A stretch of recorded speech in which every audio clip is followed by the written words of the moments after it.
আসসালামু আলাইকুম বন্ধুরা, আল্লাহর অশেষ রহমতে আশা করি আপনারা সকলেই ভালো আছেন আর আপনারা দেখছেন এমডি ভয়েস টিভি। বন্ধুরা, আজকের এই ভিডিওতে আমরা বলবো যে নবীজি সাল্লাল্লাহু আলাইহি সাল্লামের পুত্রের মৃত্যুর দিন যে অলৌকিক ঘটনা ঘটেছিল সে সম্পর্কে একটি বিস্ময়কর ঘটনা, যা শুনে আপনি বিস্মিত হয়ে যাবেন। তাই ভিডিওটি একবারে শেষ পর্যন্ত দেখবেন। মারিয়া আল কিপ্তিয়ার গর্ভে নবীজি হযরত মুহাম্মদ সাল্লাল্লাহু আলাইহি সাল্লামের এক পুত্র সন্তানের জন্ম হয়। বহুকাল অপেক্ষার পর একজন পুত্র সন্তান লাভ করে। সেদিন রাসূল সাল্লাল্লাহু আলাইহি সাল্লাম ছিলেন পৃথিবীর সবচেয়ে সুখী মানুষ। তাই পিতৃপুরুষ হযরত ইব্রাহিম আলাইহিস সালামের নাম অনুসারে তিনি তার ফুটফুটে ওই শিশুপুত্রের নাম রাখেন ইব্রাহিম। অতঃপর আরবের সংস্কৃতি অনুযায়ী তার জন্য একজন দুধমাতা ঠিক করা হয় এবং তাকে দুধমাতা উম্মে সাহিফের কাছে পাঠিয়ে দেওয়া হয়। নবীজি সাল্লাল্লাহু আলাইহি সাল্লাম ইব্রাহিমের দুধমাতাকে কয়েকটি বকরি প্রদান করেছিলেন যেন তার পুত্রের লালন পালনে কোনো ব্যাঘাত সৃষ্টি না হয়। কিন্তু আল্লাহ পাকের ইচ্ছা ছিল ভিন্ন। হয়তো প্রিয় হাবিব তার প্রভুর প্রতি কতটা সন্তুষ্ট তার পরীক্ষা নিতে তিনি পাঠিয়েছিলেন ওই ফুটফুটে শিশু সন্তানকে। জন্মের মাত্র 2 বছর পর দুধমাতা উম্মে সাহিফের কাছ থেকে খবর আসে মা মারিয়া আল কিপ্তিয়ার নিকট অসুস্থ হয়ে পড়েছে পুত্র ইব্রাহিম।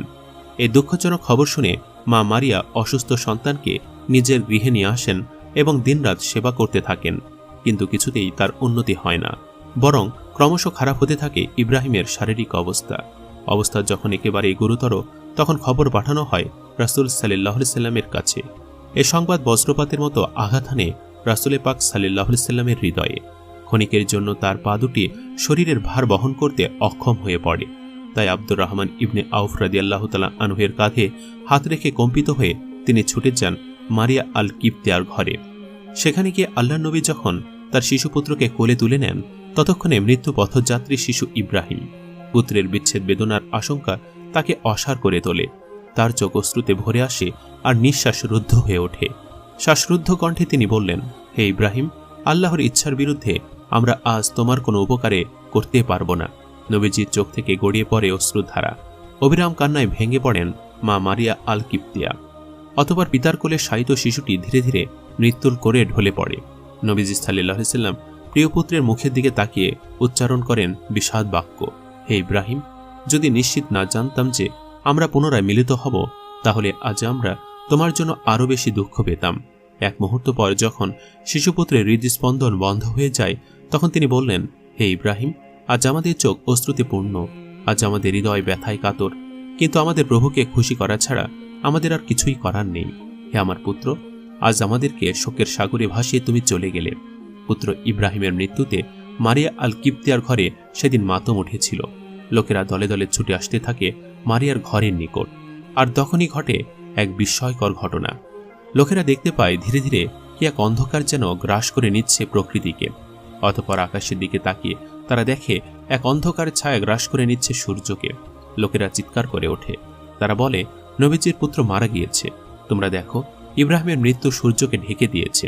ইমানদার ব্যক্তিরা কাফেরদেরকে বলল, নবী পুত্রের মৃত্যুতে প্রকৃতিতে অন্ধকার নেমে এসেছে। তবু কি তোমরা বিশ্বাস করবে না তিনি আল্লাহর সত্য নবী? অবিশ্বাসীদের কেউ কেউ বলে উঠল, সত্যি তিনি আল্লাহর নবী। সারা মদিনায় ছড়িয়ে পড়ল এ সংবাদ, নবী পুত্রের মৃত্যুর কারণে সূর্য অন্ধকারে ডুবে গেছে। নিশ্চয়ই তিনি আল্লাহর সত্য নবী। মারিয়া আল কিপ্তিয়ার ঘরে শোকে আচ্ছন্ন নবীজি সাল্লাল্লাহু আলাইহি সাল্লামের কানে পৌঁছে গেল এই কথা। নিজের পুত্রের বিয়োগ বেদনায় তিনি কাতর ছিলেন। তথাপি তিনি উঠে দাঁড়ালেন এবং নিজেকে চাদরে আবৃত করলেন। অতঃপর তিনি মসজিদে গেলেন আর সূর্যের আলো প্রকাশিত হওয়ার আগ পর্যন্ত 2 রাকাত নামাজ আদায় করলেন। অতঃপর তিনি লোকদেরকে ডেকে বললেন, শোনো হে লোক সকল, কারণ মৃত্যু বা জন্মের কারণে সূর্যগ্রহণ ও চন্দ্রগ্রহণ হয় না। এরা আল্লাহর অসংখ্য নিদর্শনের মধ্যে 2টি নিদর্শন। কাজে তোমরা যখন গ্রহণ হতে দেখবে, তখন সালাত আদায় করবে। আল্লাহ নবী ছিলেন সত্যের মূর্ত প্রতীক।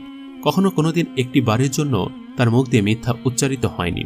তিনি শুনলেন লোকেরা তার পুত্রের মৃত্যুতে সূর্য গ্রহণের কারণ হিসাবে বর্ণনা করছে।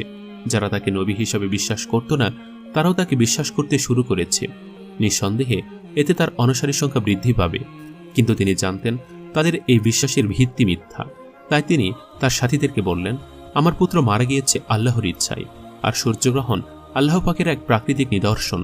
তোমরা এই দুইকে এক করে লোকদের কাছে বর্ণনা করবে না আর তাদেরকে বিভ্রান্ত করবে না। মিথ্যার ওপর ভিত্তি করে তোমরা আমাকে কিংবা আমার পুত্রকে দেবতার আসনে বসাবে না। আমি আল্লাহর সত্য নবী, কিন্তু মিথ্যার ওপর ভিত্তি করে কখনোই সত্য প্রতিষ্ঠিত হয় না।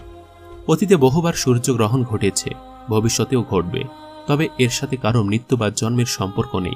যারা ধর্মের নামে গুজব সৃষ্টি করে মিথ্যা রটিয়ে নিজেদের বৈষয়িক স্বার্থ উদ্ধার করে, নিঃসন্দেহে নবী মোহাম্মদ সাল্লাল্লাহু আলাইহি সাল্লামের ঘটনা তাদের জন্য শিক্ষা। আর তাদের জন্য শিক্ষা যারা নবী মোহাম্মদ সাল্লাল্লাহু আলাইহি সাল্লামকে মিথ্যাবাদী বলে সাব্যস্ত করতে চায়। আল্লাহ তাআলা আমাদের সবাইকে সঠিক পথে পরিচালিত করুন। আমিন।